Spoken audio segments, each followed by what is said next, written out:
Deputy CM Pawan Kalyan పుట్టినరోజు సందర్భంగా doctor BR Ambedkar Konaseema జిల్లా రామచంద్రపురం పట్టణంలో గల జనసేన కార్యాలయంలో ఆ పార్టీ నాయకులు పోలిశెట్టి చంద్రశేఖర్ ఆధ్వర్యంలో ఏర్పాటు చేసిన రక్తదాన శిబిరాన్ని రాష్ట్ర మంత్రి వాసంశెట్టి సుభాష్ ప్రారంభించారు. మొక్కల పెంపకం ద్వారా పర్యావరణ సమతుల్యం కాపాడాలనే డిప్యూటీ సీఎం పవన్ కళ్యాణ్ పిలుపు మేరకు మంత్రివర్యులు సుభాష్ చేతుల మీదుగా మొక్కలు నాటారు.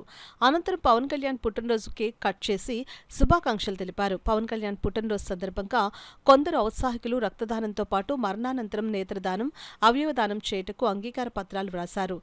తుఫాన్ ప్రభావంతో ఎడతెరిపి లేకుండా కురుస్తున్న భారీ వర్షాల దృష్ట్యా సేవా కార్యక్రమాలు మినహా ఎటువంటి హంగు ఆర్భాటాలు లేకుండా పుట్టినరోజు కార్యక్రమాలు చేయాలని పవన్ కళ్యాణ్ విజ్ఞప్తి చేశారని పోలిశెట్టి చంద్రశేఖర్ అన్నారు. ఆ విజ్ఞప్తి మేరకు నియోజకవర్గ వ్యాప్తంగా రక్తదానం శిబిరాలు, మొక్కలు నాటే కార్యక్రమం మాత్రమే ఏర్పాటు చేశామని తెలిపారు.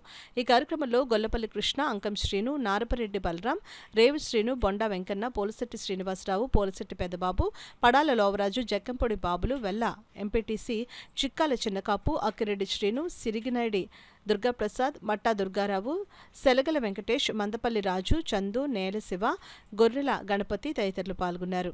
కేవలం జగన్మోహన్ రెడ్డి గారి మీద మెప్పు కోసం కొంతమంది పోరంబోకులు ఇష్టానుసారం మాట్లాడుతూ వచ్చారు. వాళ్ళు నోటుకొచ్చింది మాట్లాడుతూ వచ్చారు. ఇటు పవన్ కళ్యాణ్ గారిని, ఇటు లోకేష్ గారిని, ఇటు నారా చంద్రబాబు నాయుడు గారిని కూడా విమర్శిస్తూ వచ్చారు. మరి వన్స్ ఆ బూతులు తిట్టిన వాళ్ళందరికీ కూడా చేరదీసి మంత్రి పదవులు ఇవ్వటం, ఇవాళ రాష్ట్రలీలలు చేసిన చాలామంది వైసీపీ నాయకులకి రాష్ట్రంలో కీలకమైన పదవులు ఇవ్వటం మనం చూసాం. మరి వాళ్ళందరూ కూడా గడప దాటి వచ్చిన వైనం లేదు. అవినీతి చేసిన ప్రతి ఒక్కరికి గుండెల్లో రైలు పరిగెడుతూ ఉన్న వైసీపీ నేతలందరికీ రైలు పరిగెట్టిస్తున్న నారా చంద్రబాబు నాయుడు గారు, అలాగే పవన్ కళ్యాణ్ గారు, లోకేష్ గారు, వీరెవరూ కూడా ఆ నాయకులు పట్టించుకోవట్లే. విజిలెన్స్లోని అలాగే ఏసీబీలోని కూడా వాళ్ళు క్లియర్గా సాక్ష్యాధారాలతో సైతం దొరుకుతూ ఉన్నారు.